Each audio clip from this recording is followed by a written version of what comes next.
여호와 샬롬. 1월 20일 토요일 원포인트 큐티 가운데 함께 하신 여러분을 사랑하고 축복합니다. 우리에게 주신 살아있는 생명의 말씀은 잠언 23장 12절에서 21절 말씀입니다. 함께 읽겠습니다. 훈계에 착심하며 지식의 말씀에 귀를 기울이라. 아이를 훈계하지 아니하려고 하지 말라. 채찍으로 그를 때릴지라도 그가 죽지 아니하리라. 내가 그를 채찍으로 때리면 그의 영혼을 수월에서 구원하리라. 내 아들아, 만일 내 마음이 지혜로우면 나 곧 내 마음이 즐겁겠고, 만일 내 입술이 정직을 말하면 내 속이 유쾌하리라. 내 마음으로 주인의 형통을 부러워하지 말고 항상 여호와를 경외하라.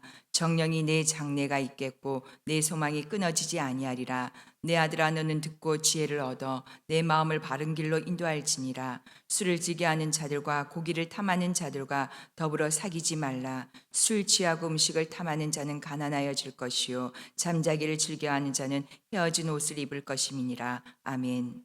지혜로운 양육녀 양육이라는 제목으로 담임 목사님 큐티 인도해 주시겠습니다. 할렐루야.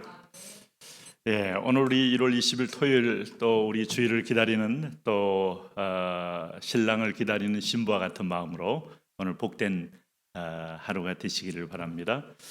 매주 토요일은 우리 잠언 말씀을 묵상하는 걸 여러분 잘 아시죠? 잠언 23장 12절에서 21절 오늘 말씀에 자녀 양육에 대한 아주 귀중한 교훈을 가르쳐 줍니다. 첫째, 자녀를 양육할 때 13절에 이런 표현을 쓰고 있어요. 아이를 훈계하지 아니하려고 하지 말라. 채찍으로 그를 때릴지라도 그가 죽지 아니하리라. 자, 훈계, 이 디시플린은 훈계 자체는 그렇게 즐거워할 사람 아무도 없습니다. 약간의 고통과 땀이 따릅니다. 자, 경건에 이르는 연습한다, 육체 연습을 한다, 운동장에서 달리기 연습한다, 고통이 따릅니다. 마라톤 연습이든 엮기든 아니면 어떤 운동이든 간에 신체의 근육이 강화되기 위해서는 한 번쯤 근육이 찢어지는 고통을 겪으면서 더 강해지는 것이죠. 그렇기 때문에 아이의 훈계에서는 훈련이 있어요. 훈련. 그거 하지 아니하려고 하지 말라. 이 말 속에는 인간은 본능적으로 고집을 갖고 태어난 존재입니다. 여러분 아이들 가만히 보면 엄청 고집 부리잖아요. 그게 바로 인간의 본성이에요. 그러니까 고집은 어떤 면에서 보면 선천적인 어떤 경향성인데 그게 본능이라고도 말을 합니다. 근데 그 본능이 옳으냐 할 때 그게 바로 사람을 속이는 거예요. 그 본능은 곧 하나님을 떠나면서 내가 인생의 주인이다 하는 것이 고집으로 나타나요. 내가 인생의 왕이다. 여러분 인간에게 본능은 뭐 여러 가지 욕구가 있지 않습니까? 성욕, 수면욕, 뭐 배설욕, 뭐 심지어는 성취욕, 뭐 등등의 여러 가지 욕구가 있어요. 식욕. 근데 그게 다 자기 중심적인 욕구예요. 채워지지 않으면 견딜 수 없어 하는 겁니다. 자, 이 부분에서 인내를 가리키고 자기를 비우는 걸 가리키고 또 내가 인생의 주인이 아닌 것을 가리키는 데는 어릴 적에 본능대로 살게 놔두면 짐승처럼 되는 겁니다. 그래서 망하는 겁니다. 그래서 아이들에게 훈계를 가르칠 때 이웃에게 불편을 끼치는 걸 하지 않기 위해서 부모는 경계해야 합니다. 교회 와서도 아이가 길을 살리고 열심히 뛰노는 건 너무 감사하지만 적어도 하나님을 예배하는 전 안에서는 그렇게 하면 너희가 예배의 심성이 사라지고 하나님을 경홀히 여길 수 있기에 두려운 마음으로 아이들을 경계하는 겁니다. 우리가 성속을 구분하고 선악을 구분해주고 이 본능 속에서 이것이 구분이 안 되는 내 충동대로만 움직이려는 아이들에게 이 교육이 없다면 여러분 그 아이는 분명히 그릇된 길로 가게 되죠. 그래서 성경은 아이 양육에 있어서 훈계를 많이 강조해요. 이 디시플린은 채찍이라고 말합니다. 이 채찍은 어떤 미화된 표현을 써서라도 결코 그냥 말로 타이르는 정도가 아니고 아이에게 따끔하게 체감할 수 있는 그런 채찍 포함하고 있어요. 그래서 14절에 이런 말을 합니다. 내가 그를 채찍으로 때리면 그의 영혼을 수월에서 구원하리라.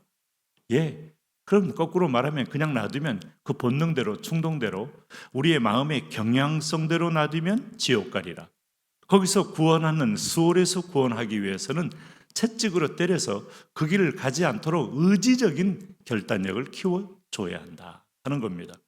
그래서 우리가 부모가 자녀를 잘 훈육할 때 첫째는 어떤 내용을 강조하는가 하면 여기 여러분 15절 16절에 이렇게 말하고 있어요. 내 아들아 만일 내 마음이 지혜로우면 곧 내 마음이 즐겁겠고 만일 내 입술이 정직을 말하면 내 속이 유쾌하리라. 지금 같은 의미를 즐겁겠고 유쾌하리라 하고 반복하는데 이 말 속에는 뭐가 있습니까? 첫째는 정직을 가르쳐라 하는 겁니다. 우리 아이들에게 정직 가르치는 거 매우 소중한데 정직하기가 쉽지 않다는 거예요. 왜? 앞서 제가 뭐라고 말씀드렸습니까? 인간은 자기가 주인이기 때문에 자기를 미워하고 자기의 잘못된 것들을 그것을 오히려 가리고 그리고 왜곡하고 거짓말로 덮고 이것이 너무 자연스럽다는 거예요. 아이일지라도 거짓말을 배워서 하는 게 아닙니다. 자기가 주인이기 때문에 거짓말은 쉽게 드러나고 나이가 들어서도 과장하고 또 과소평가하는 경향성은 누구든지 벗어날 수가 없는 거예요. 내가 당한 문제는 그렇게 크고 심각한 피해고 남에게 한 모든 것들은 그렇게 가벼운 것들이 되는 겁니다. 이것이 자기가 주인된 마음이기 때문에 그래요. 신앙생활을 하더라도 자기 고집을 옳다고 믿는 사람이 있어요. 심지어는 그것이 아집으로 빠지는 분도 있어요. 내 말은 다 맞아 하고 빠집니다. 옳은 것에 대한 고집도 위험하지만은 오늘 아집은 이제는 더 이상 그 굴레 속에 헤어나지 못하는 겁니다. 내가 경험한 어떤 과거의 신앙 경험 또 내가 또 체험했던 교회 생활 이것이 정답이 될 수는 없어요. 하나님의 성령은 유동적이기에 원리가 정답이지 원리를 따라 나는 오늘 바울처럼 유대인에게는 유대인의 모양대로 오늘 이방인에게는 이방인의 모양대로 로마인에게는 로마인의 모양대로 이렇게 자기를 바꿀 줄 아는 태도 이 사람이 비로소 진리 안에 자유한 사람이지 유대인의 모양이 아니면 절대로 이것은 틀리다 하는 형태 중심적인 태도가 바로 이 고집과 아집 속에 들어가 있는 겁니다. 그래서 우리 공동체 안에서는 늘 이것이 보면 자기 부인하는 것이 없다면 신앙의 길을 잃어버리는 거예요. 그것을 언제부터 가르치냐 하면 아이 때부터 가르친다. 이걸 잊지 마셔야 돼요. 두 번째는 뭔가 하면 오늘 17절에 내 마음으로 죄인의 형통을 부러워하지 말고 이랬어요. 오늘 이 땅에 하나님을 믿지 않고 교만한 자들이 잘 되는 것처럼 보일 때가 있어요. 그리고 오늘 하나님을 경외하지 않음에도 불구하고 God first를 삼지 않아도 first God이라고 말하지 않아도 잘 되어지는 사람들처럼 보일 수가 있어요. 그게 속이는 거예요. 지상에서 눈에 보이는 대로 뭔가 그럴듯하게 보이는 것들은 여러분 우리를 속이는 신기루입니다.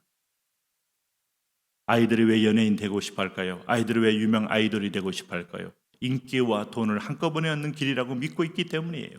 그러나 음악에 올라가는 순간에 스포트라이트의 한가운데 서는 순간에 얼마나 위험하고 얼마나 영적으로 수많은 시험과 유혹이 있고 얼마나 마음은 황폐해지는 것을 경험하는 사람이 얼마나 많습니까?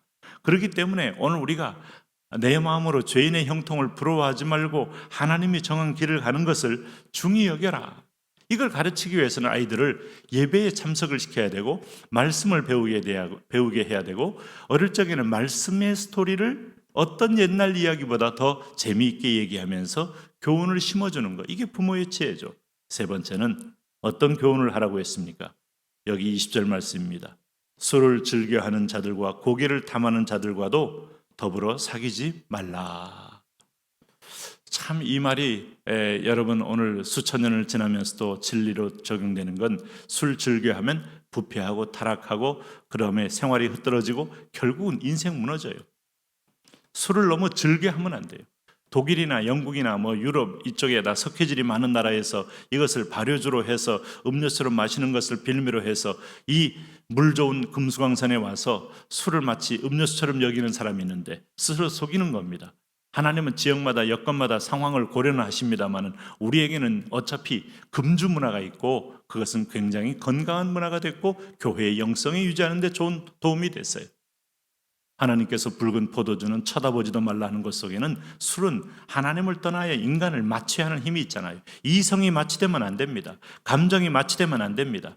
오늘 영혼이 마취되면 안 됩니다. 본능적으로 인간은 살게 돼 있어요. 그래서 충동적으로 죄를 짓는 겁니다.